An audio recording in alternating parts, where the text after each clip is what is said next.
Mas aquele que beber da minha água nunca mais terá sede. Mas aquele que beber da minha água nunca mais terá sede. A paz do Senhor Jesus, irmãos, todos que estão ouvindo este áudio. Quem está falando aqui é a Rosane. E este vídeo, irmãos, apresenta uma mensagem da Cléria, uma pregação dela a respeito de medo de ter intimidade com o Senhor. Essa tradução é recebida da irmã Érica Marques, de Angola, na África. A irmã Érica estará traduzindo também mensagens para o reino do Senhor. Louva a Deus pela vida da irmã Érica, por todos os irmãos da África que têm ouvido as mensagens também. Que Deus abençoe a todos vocês. Então vamos à mensagem.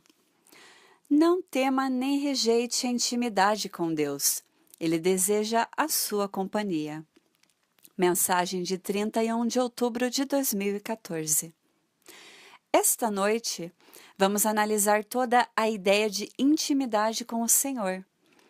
Provavelmente esse é o meu tema preferido, por ser o mais revigorante, rejuvenescedor e completamente restaurador, de que possivelmente poderemos falar.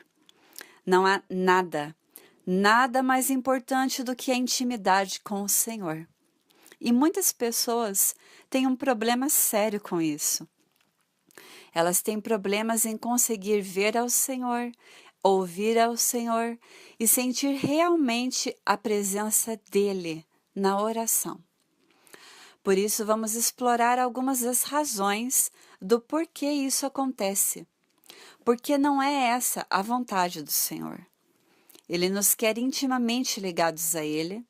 Nós somos ossos dos seus ossos, carne da sua carne, através da comunhão. Coração do seu coração. Ele morreu na cruz por nós. Ninguém nos ama mais do que Ele. Não é da sua vontade que nos sentamos distantes dele e incapazes de ouvi-lo claramente. Quando estivermos no céu, seremos capazes de ouvi-lo muito claramente. Por que agora na terra não pode ser como será no céu?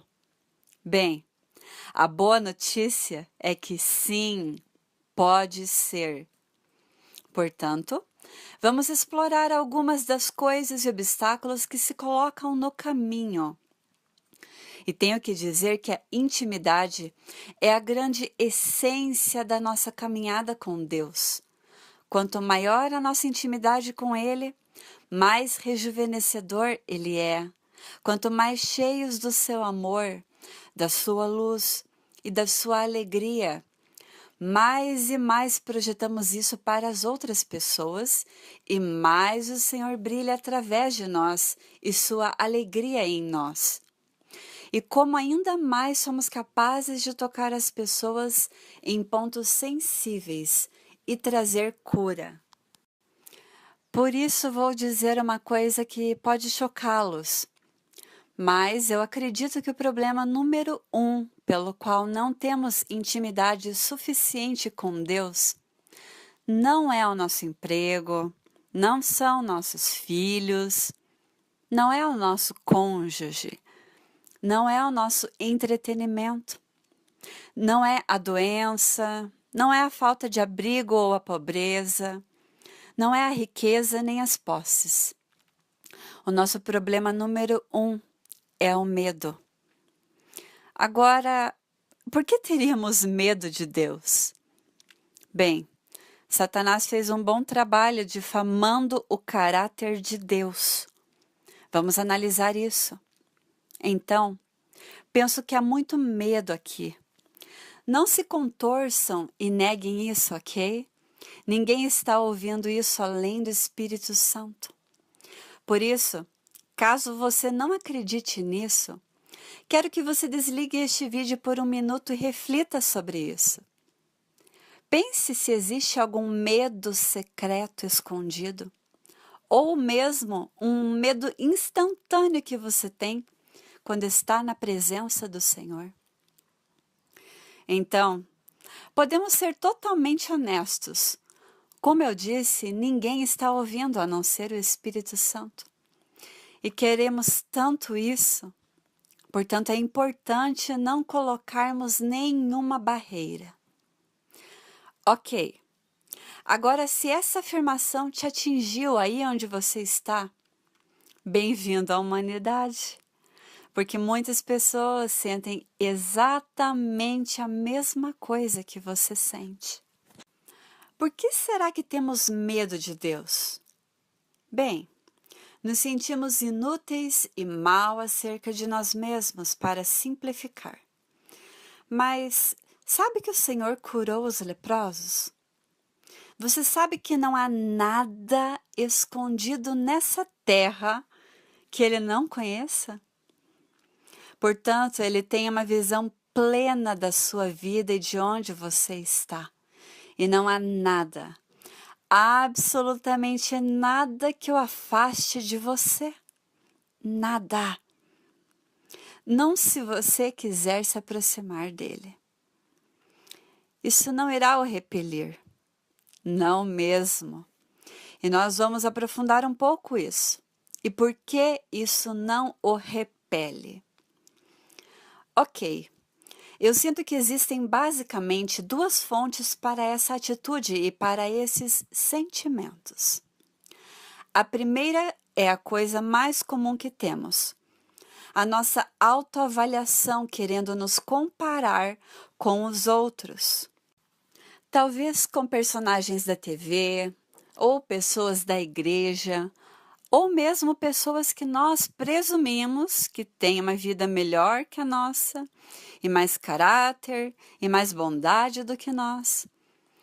E a própria comparação em si é tão vazia, quero dizer, nós não fazemos ideia de como essas pessoas são no seu interior, ou que lutas elas têm passado. Portanto, a comparação é algo que nós fazemos. A sociedade o faz, e isso é inevitável. Então, esse é um obstáculo que desagrada. Mas o outro realmente importante é que temos alguns mentirosos muito experientes e talentosos sussurrando nos nossos ouvidos. E eles fazem 2 coisas. Eles nos dizem o quão horríveis somos. O acusador dos nossos irmãos. Veremos isso à luz das Escrituras para termos suporte. A segunda coisa é que eles mentem sobre a natureza de Deus. Eles mentem sobre o seu caráter, ao ponto de que nós ficamos com medo de nos chegarmos a Ele. Eles dizem que Ele é igual ao seu pai, que te agrediu, ou como aquele professor mau que te castigava com reguadas nas mãos. Sabe, os demônios têm uma combinação de todo tipo de coisas horríveis para dizer do Senhor. Eles nunca ficam sem coisas feias para dizer ou insinuar. Por isso, vamos dar uma olhada nas Escrituras. Agora, quando o Espírito Santo está lidando conosco e nos convencendo de um pecado, ou digamos de uma fraqueza, Ele nunca, jamais nos condena. O que o Espírito Santo faz é, de uma forma muito delicada e meiga, estimular o nosso espírito de que alguma coisa não está certa entre você e o Senhor. Eu e o Senhor e nós sentimos essa doença, essa inquietação em nosso espírito e queremos saber. E você sabe, o que foi que eu fiz? Agora, os demônios são oportunistas.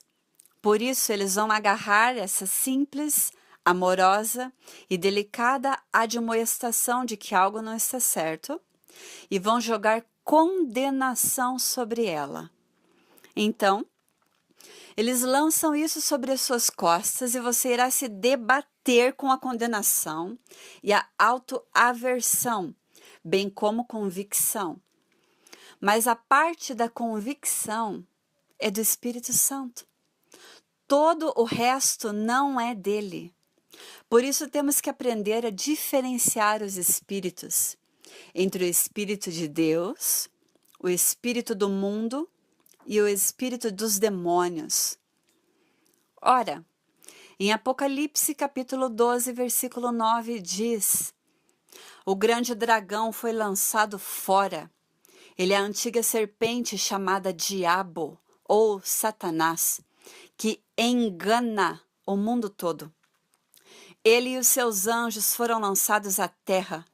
Então ouvi uma forte voz dos céus que dizia: agora veio a salvação, o poder e o reino do nosso Deus e a autoridade do seu Cristo, pois foi lançado fora o acusador dos nossos irmãos, que os acusa diante do nosso Deus dia e noite.